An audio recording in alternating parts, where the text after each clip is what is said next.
Welcome to the Receptive Impact Podcast. I'm your host, Nina Elise. Hello, it is Nina, and I am here sitting on the floor of my bedroom on a Thursday night, and I have been sitting here for quite some time trying to figure out how I really wanted to present this episode.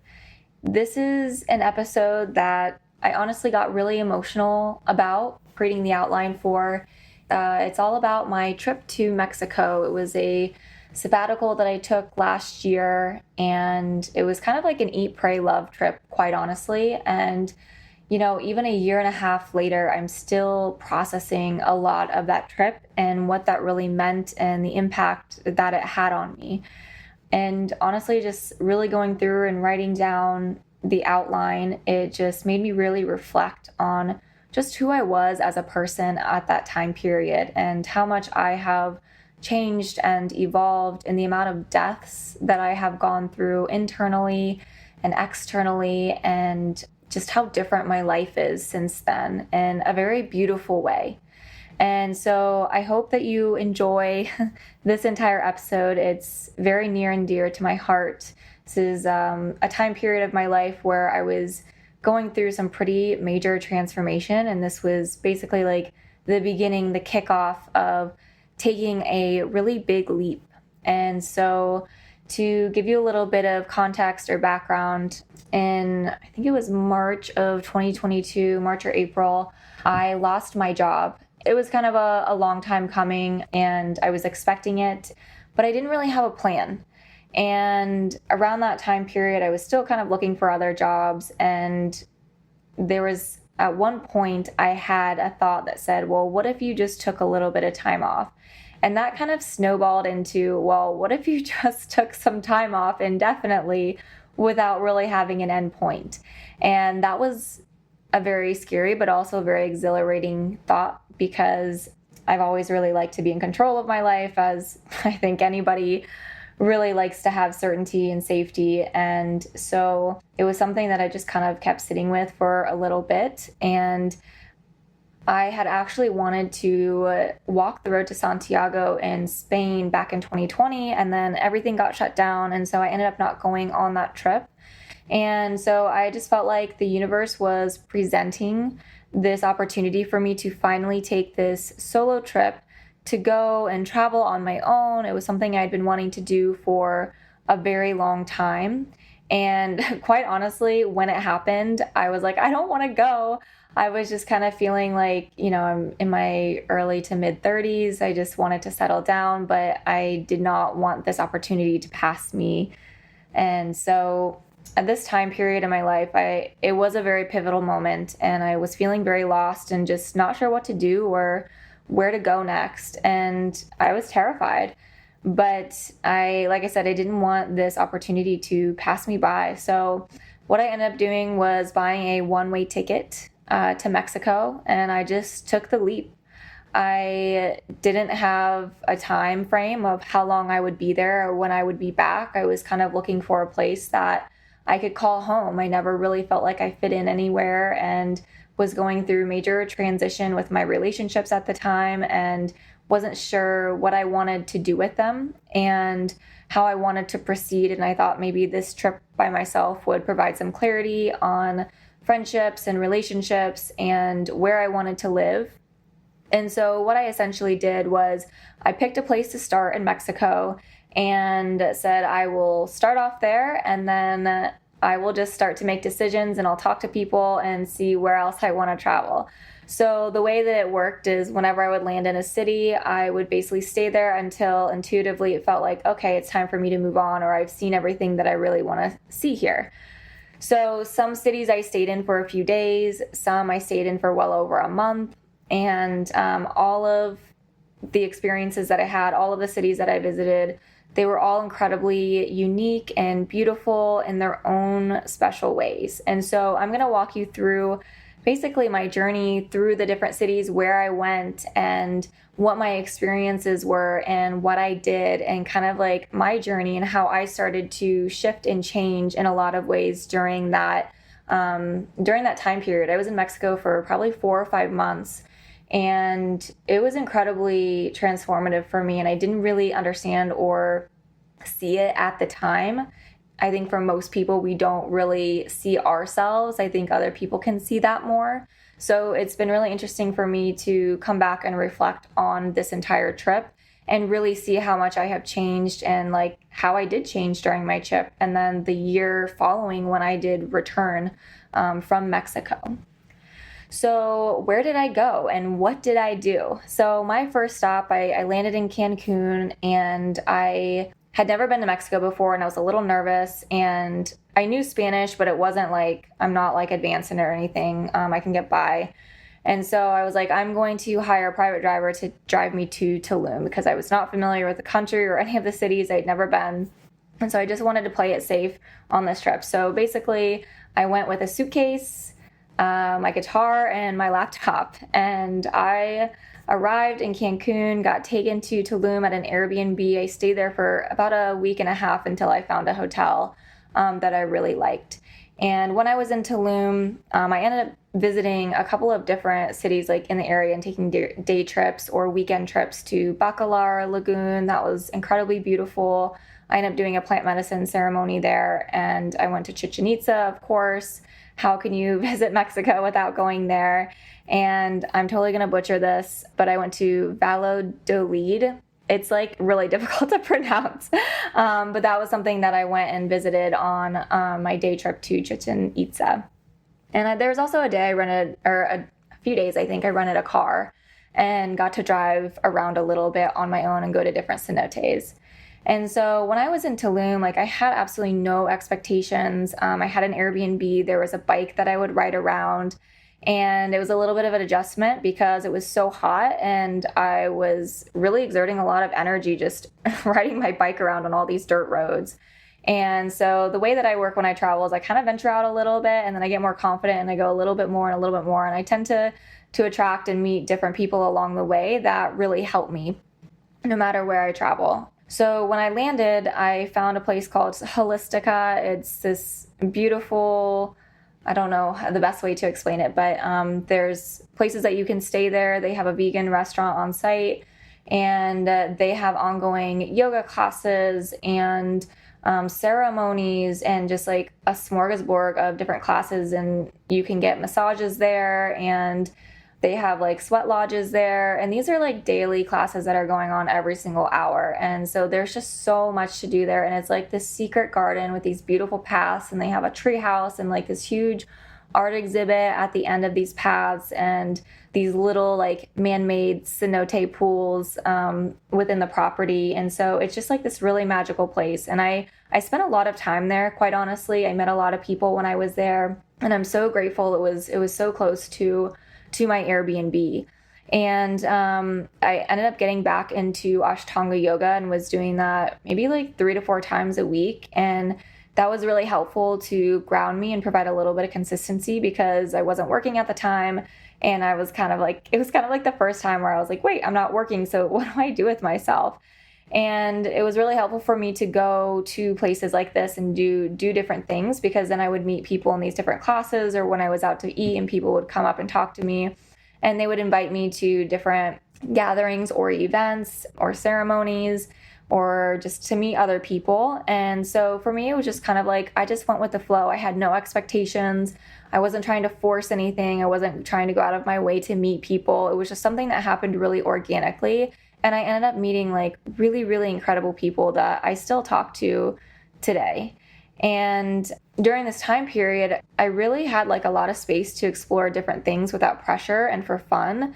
And what's really funny is I received the idea for my human design business in Tulum, and I started actually making human design videos. And that's been like probably the most popular part of my business or like my YouTube channel are my human design videos that actually like help people. And this was actually something that was birthed in Tulum because I had time to really begin to share my journey and my experiences with human design. And something I want to say about Tulum is, you know, I think people are like, oh, the Tuluminati, and you have all these like spiritual pseudo hippies coming in and they're all fake. And like, you know, that's true. They're definitely a lot of interesting people that come, a lot of influencers and celebrities spend their time there. And it's not like a bad thing for me. I feel like Tulum is this portal, and it's built mostly on water. There's mostly cenotes underneath, so it can feel very ungrounding to be there. But for me, the experience was it's almost like you can get sucked into the place and not leave until you have learned the lesson that Tulum needs to teach you. And I felt this energetically, and it was really weird. And I was like, oh my gosh, I'm going to be stuck here forever. But luckily for me, I felt like I went there and got the lessons that I needed to get when I was there. And then when it was time to go, I really felt like the city was like kicking me out. It was a really odd feeling that I felt. But I was really grateful. I spent about a month and a half there. And Tulum to me was like a hall of mirrors.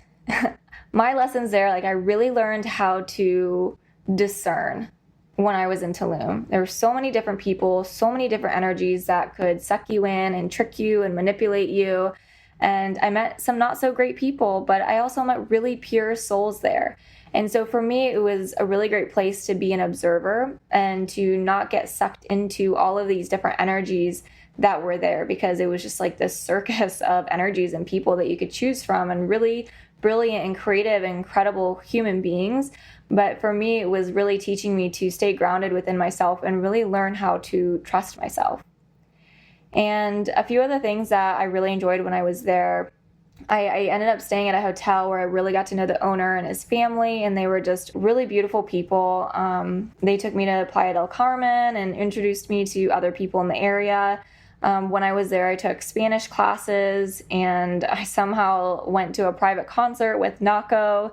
And just, like I said, I met really, really incredible people. Like I was just totally in flow with Tulum, and when I was in Tulum, and it was almost like time worked very differently there. Like I would take a nap and then like do a couple of things, and then I'd be like, oh, it's the end of the day. And I would look back and I'd say, oh my gosh, how did I get so much done? But when I really didn't do anything, it was like the most odd sensation, but it was really cool to experience. And so I can see where people can kind of get sucked into this place, because there is a lot to do. There's a lot of interesting people. Time works very differently there. And it's a very creative place to explore. And like I said, you can really get sucked into the city. There's a lot of things to do. Like there's a lot of plant medicine. There's a huge spiritual community there. And for me, I felt like a lot of it was pseudo and like pseudo spiritual. And they're kind of like these, I want to say dangerous energies, but just something to be aware of. Like if you ever end up going there, just not signing up for random stuff, just making sure you're talking to different people, and then also trusting yourself and saying, does this feel right for me? Because there are a lot of people that could take advantage of you while you are there. So after Tulum, I felt like, okay, where do I want to go next? And I decided to go to a place called Holbox, and it's spelled Holbox. So you might pronounce it Holbox. Everyone pronounced it Holbox. So I was like, oh, I'll go there. It's kind of close to Cancun. Like I think it's a little bit more north. It's this tiny little island that you have to take a ferry over to. And I ended up taking a bus over there and then taking the ferry over. And I only booked a few days there because I was like, oh, it's a small island. There's not so much to do. But I actually ended up extending my stay to an entire week there, because the island was so beautiful. And honestly, like cars were not allowed on the island. It was just golf carts. It was all dirt. It's just a really, really tiny island. And when I was there, I did different things. Like I swam with bioluminescence, and I got a massage on the beach. I walked all over the place. And honestly, the best part of my entire trip in Mexico was swimming with whale sharks, which is what I did in Holbox. And you can do this from Cancun or other islands along the coast. But I think from where I was at, it was a much longer trek. It was an entire day. I think it took a couple hours, like probably 3 or 4 hours boat ride to get to the part of the ocean where all the whale sharks were. But basically, like you put on goggles and you put on flippers and you jump in the water and you get to swim with whale sharks. And I call them like the vacuum of the ocean, because they're like these huge whale sharks, and they have these like flat open mouths, and they just like open their mouths and just swim, and then the plankton that they eat just goes into their mouth, and it's really funny to watch. But I mean, these sharks are huge. They're like 2 or 3 times the size of the boat that we traveled in. I mean, I almost didn't go because I was really terrified. I was like, I don't want to swim next to a big marine animal like that. But it was an incredible experience, and I highly recommend it. It's not scary at all. You have other people there. It's a really surreal experience. And so I'm so glad that I went there. Like I said, it was one of my favorite parts of the entire trip, and probably my favorite place that I stayed and went to in all of my travels in Mexico. And I will say, like, I really got addicted to mango on a stick, which basically became like my favorite snack while traveling all around Mexico. Just like the fresh fruit you could buy on the side of the road anywhere at any time. And it was like, I don't know, maybe $1 to buy fruit. And it was just like bare feet in the sun, eating fruit, like on an island. It was the best thing ever in the world. And so that basically like summed up my entire experience in Holbox. So after about a week there, I decided to go to Merida. And I was there, I think, maybe 1 or 2 weeks. And there's a really big market there and a couple of things that I wanted to see when I was there. So I stayed in an Airbnb, which was owned by a guy and his mom in this historic building. And they became like family to me. They cooked for me, and the mom was so sweet. She was actually a nurse in California, and she worked with a lot of celebrities like Lucille Ball and Richard Gere. And so I actually heard some really interesting stories of her time there when she was working in the hospital there in California. And I was actually introduced to some people out there from friends that I'd met in Tulum. And they took me around the city on a motorbike and kind of gave me a tour of the history of the city, and actually went and took a day trip to Progreso, which is on the west coast in the upper part of Mexico, and spent the day there and just hung out there and relaxed. And that was really beautiful to experience. And I went on an underground tour in the city. I walked around a ton, and there was a really, really huge market there, which honestly, like, it was really, really overwhelming for me to the point where, like, and maybe I had like a little bit of heat stroke or something, but I like thought I was going to pass out after I was in the market. It was like so overwhelming to me. I cannot remember the name of that market, but I will never go back to it. Some people probably love it, but it was just so overstimulating for me. It was interesting to experience, but I was like, I'm going to get lost in here and I'm going to get kidnapped in here. And so I somehow made my way out of that maze at that market. So also, I really want to note that at this time in my journey, I started to begin somatic therapy, and it really added an additional dimension to my experience. It was very challenging, but oddly, it felt very safe despite being in a different country because, I was kind of digging things up and like going into my body and releasing emotions. And while I was in a different environment, it was interesting because I wasn't being conditioned by my typical environment. And so it allowed me to explore different parts of myself. And this was happening while I was in an Airbnb by myself in all the different places that I traveled. So I'm just going to put a pin on that, and I'll probably come back to that at a later part of this podcast. So after I was in Merida, I decided to go to Palenque. Palenque, oh my gosh, I think I took like a 12-hour bus ride to this. It's like in the middle of the country of Mexico. It's in the Chiapas region and just absolutely beautiful. My favorite ruins, hands down, and anywhere that all the places and all the ruins that I went to in Mexico. There's so many different day trips that I took to different waterfalls and canyons that were just, you wouldn't even believe it if you saw them. It's like something you would see in like Avatar, like just totally just magical. And even I think I stopped in Guatemala on a day trip when I was there, and it was this cute little town. And I know this was actually one of Terrence McKenna's favorite places. It's a huge mushroom town. Everywhere that I went, like people would be asking me if I wanted to buy hongos, if I wanted to buy mushrooms. And I was like, nope, I'm not going to be purchasing mushrooms from strangers. But it was very beautiful. It was very magical. And the ruins were magical in the sense that like they were just surrounded by greenery and the jungle and the forest. And like, it was kind of like this hidden place versus like Chichen Itza, where it was like completely wide open. There's no covering. or like barely any covering. It's just this wide open space. And Palenque was kind of like the opposite. And it was just it felt very mystical and like safe and like sacred there. And it wasn't like this super touristy place, because Palenque is kind of like it takes a while to get there. Like I said, I took a 12-hour bus ride to Palenque from where I was at in Merida. And anywhere else that you go, you're going to be taking quite some time, whether it's through bus or I don't even think you can fly directly into this city, actually. You're going to have to take some form of transportation on land to get to this place. So I spent about a week there. And after about a week, I was like, okay, it's time to go to my next stop. And I decided to go to San Cristobal. And this was something that a place that someone had recommended to me. I'd never heard of it. And so I took another 12-hour bus ride to San Cristobal.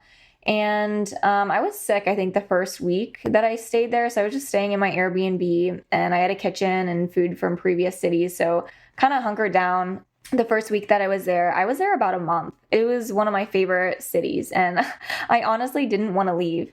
It was very magical in the sense that, it was this tiny little town that was tucked in like all of these mountains. Like the bus ride there was terrifying because you're just like weaving in and out of these mountains, and you see all of the valleys and all of the cities that were lower down. And so it was a really like hidden magical city that I never would have known about unless someone had told me about.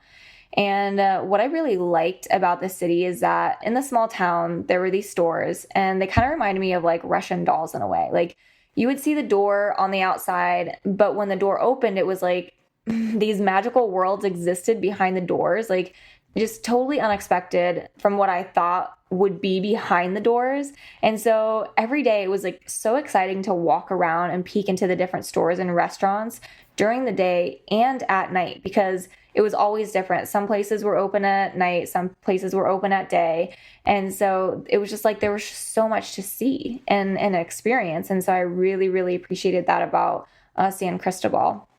And when I was there, I traveled to different waterfalls in the area, and I rode a horse to Chamola. I'm totally going to butcher all these city names, but basically it's really well known for this church there. It's called the Templo de San Juan Church.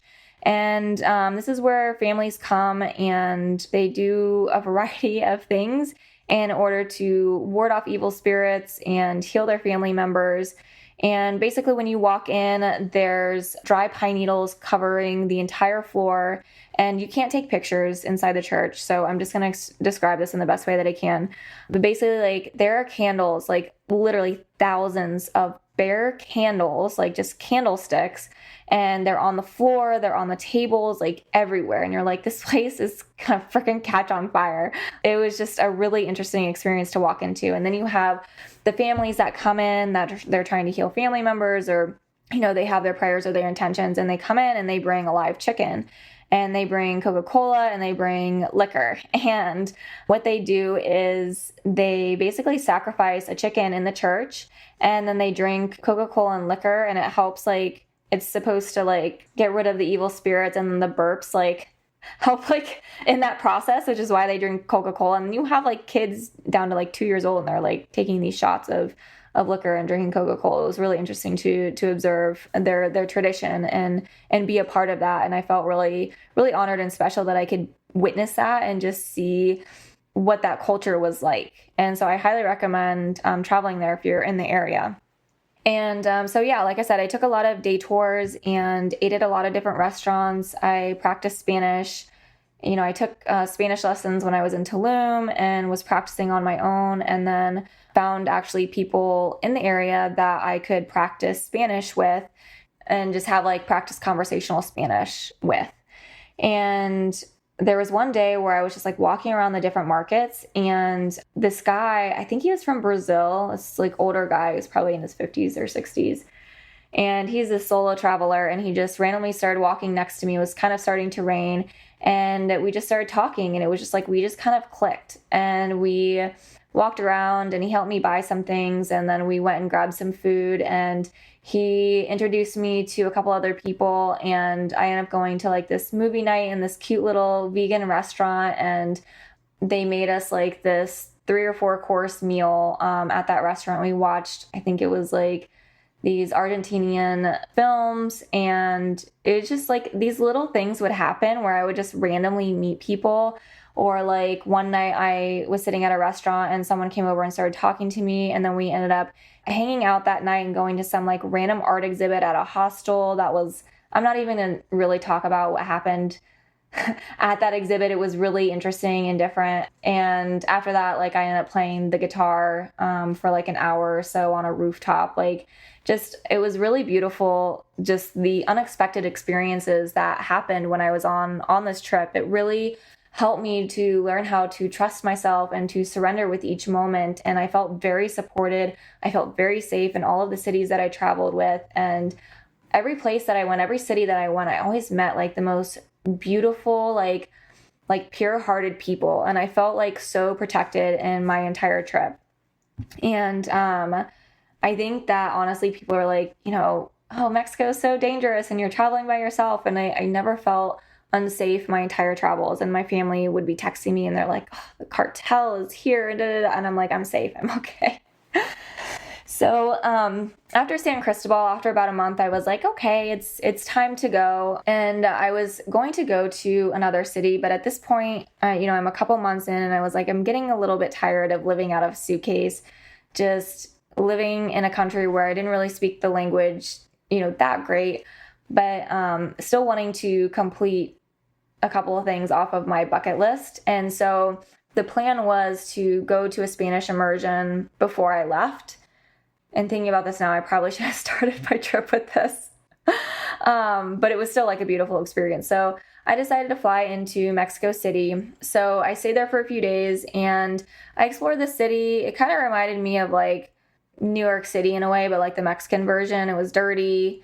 There were like upscale places and then like dirty places you didn't want to go to. And it was okay. I was like, I don't think I want to come back here. But what I will say is I appreciate that there's so much to do there. And the number one thing that I highly recommend to anyone going, because this was another one of my top favorite things I did when I was in Mexico, was actually take a hot air balloon ride. And it was in the, again, I'm going to butcher this name, but it's the Teotihuacán ruins.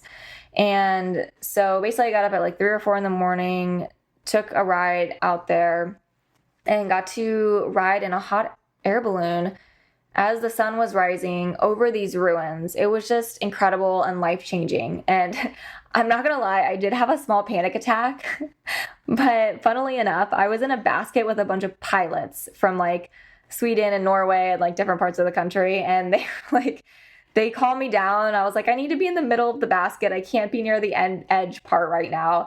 And so everyone in the basket was like super sweet and they were like taking pictures. And some of the pictures that were taken, it's like, it doesn't even look real, but because there were like, I don't know, 50 or 100 hot air balloons that were all in the sky at once as the sun was rising over all of these ruins. And it was beautiful. It lasted probably like an hour or two. We were up there for quite some time.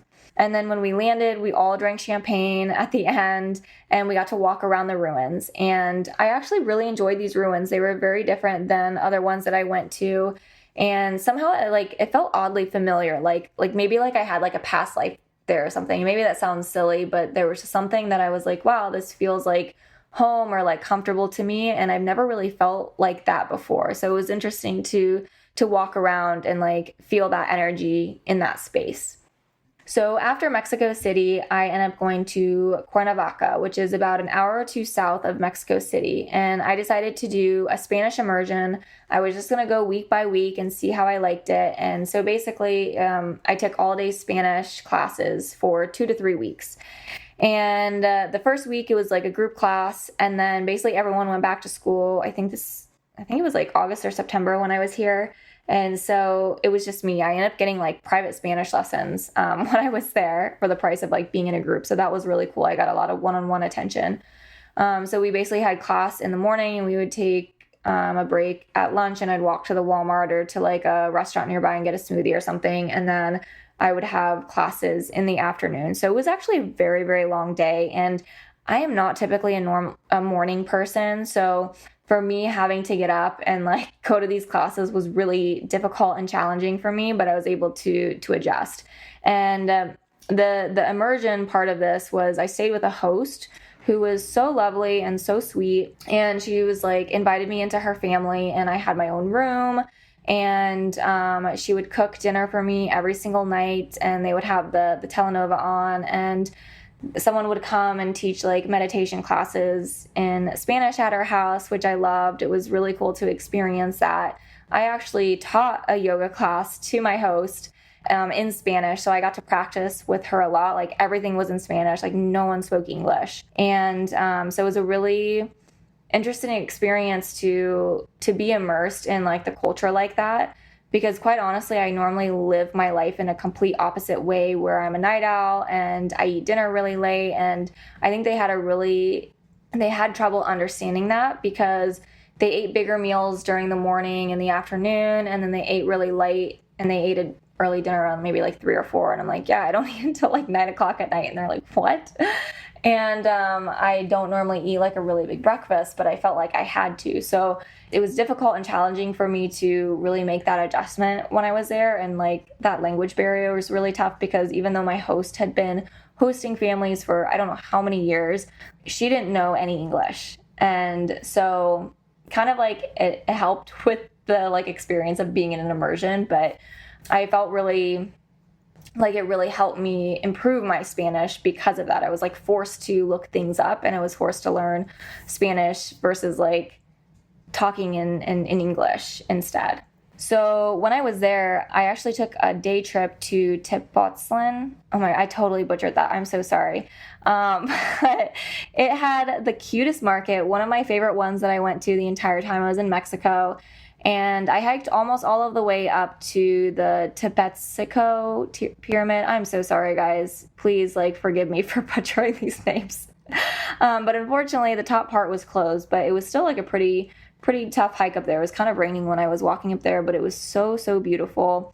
And I just remember like sitting or like standing in the road and looking up at the mountain where the ruins were, and just being like, wow, like I would love to experience this with somebody, like just kind of like near the end of my travels. And I was just like, wow, things are kind of coming to an end, and happy that I had that solo experience, but knowing that I didn't really want to travel unless it was with somebody that my husband or somebody that would go with me and be able to have these experiences with me. Because I mean, it's cool to have them by yourself, but I think I was just at a point in my life where I was like, you know, I'm ready to just settle down and like do this with somebody else.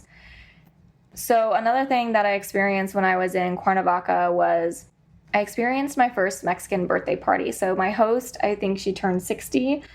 There was this huge party that our family put on for her. There was lots of tequila and music and dancing, and everyone was just taking lots of shots of tequila. And it was a lot of fun. It was cool to have that experience in that culture, and just everyone was so happy, and just seeing the families together, and they're just so passionate, and like there was just so much love there, and it was such a beautiful experience. And I would say, I think, was it the second or third week, I was kind of just feeling overwhelmed and having to like study every single day, and honestly just feeling like I just wanted to go back to the US. I was tired of traveling. I wanted to get back into my own routine and my own space. And the final week, I think I got food poisoning. I was really sick. I was throwing up and had to miss my class. And at that point, I was like, you know what? I'm just going to book a flight home and just get out of here. I was just ready to be done. And so I ended up taking a red eye back to the States a few days after I got sick, because I was like, I just need to get out of here. I want to be back in like my home base, even though I didn't have a place to return to when I got back to the U.S., like a home base. I went back to Florida, and I ended up helping out a friend open up her Airbnb. And so like everything all worked out. So it was like a perfect ending to, well, not the food poisoning, but it was just the way that everything wrapped up. It was like I was just ready to come home and had a really beautiful place to land. And that was my trip. Those were all the places that I went when I was in Mexico. I don't think I missed anything, but I kind of want to go through like, you know, what lessons did I learn? Like, how did I change as a person? And what were my favorite parts? And were the things I was worried about? So like I said, this was a very transformative time period for me. I did start those weekly somatic therapy sessions, and it was kind of like the beginning of my healing journey of really learning to love myself and feel more at home. So in a lot of ways, I changed energetically, or it was almost like prepping me for like the next part of my journey when I returned back to the US. And that was in itself was very difficult and challenging for me when I returned to the US. And that's for like a whole nother like podcast that I may never actually do. It was a very personal, challenging journey, kind of like a spiritual awakening that I went through. And so I feel like this trip to Mexico was kind of like the catalyst. It was like the instigator that kind of like pushed me to kind of go through this awakening and really grow as a person in a lot of different ways. So I'm so appreciative that I had this opportunity to travel. And, there were so many cities that I didn't get to, but honestly, I felt very complete in my travels there. And I was just ready to come home. And so, like I said, at 35, I was happy, or 34 years old, I was happy to have had my solo trip that I'd been wanting since my 20s. And so the trip made me appreciate the US more and just realize that I just wanted to slow down and settle down and get married and just kind of enjoy a simpler life. And I realized that I didn't want to be alone in my travels anymore. And I really wanted to share my experiences with somebody. So maybe it was just me getting older, but it just felt nice to have that journey, complete the journey, and be able to satiate that desire to travel on my own for a bit before I actually did settle down. Another thing is, I only packed a suitcase and my guitar, and I ended up buying an extra bag because I bought gifts and I was carrying around food from city to city because I would stay in Airbnbs with kitchens.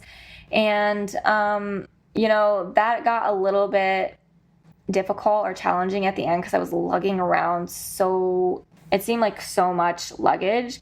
And so I don't know how I could have packed any lighter because it's like I went to so many different places where, Tulum was really hot and really warm. And then I went to San Cristobal and I ended up having to buy hoodies and warm clothes because it was so cold there. I was in the middle of the mountains. And so that was a little bit challenging for me, but I really learned is I'm just going to pack clothes that I can discard easily and make sure that I can leave a little bit of space in my suitcase to bring back some things. And, I did feel incredibly safe the entire time I was in Mexico. I was a woman traveling alone. And, I took a handful of 12-hour bus rides alone. And I was taking day trips where sometimes I was the only tourist on that day trip.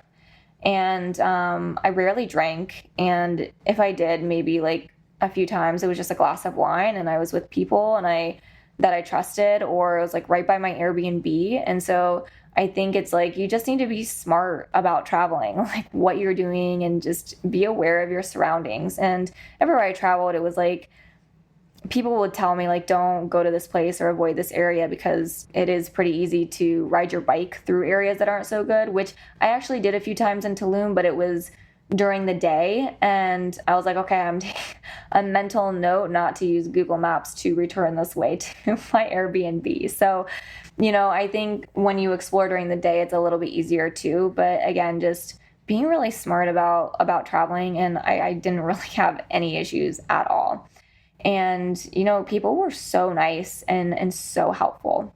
I felt safer in some parts more than some US cities that I've been to. And so for anyone who is Mexico is so dangerous or traveling alone is dangerous, like I said, I never felt unsafe. I just made sure to be smart about where I was at and who I was interacting with and what parts of the city that I was in. And I really appreciated this trip because it taught me how to be more in flow and how to relax and just trust the universe, trust myself. It was a very surreal experience where I wasn't working, and I was able to fully give myself that time off to be okay, let's get to know yourself a little bit more. Because honestly, when you're in another country and you don't know anyone and you don't know the language, you learn a lot about yourself.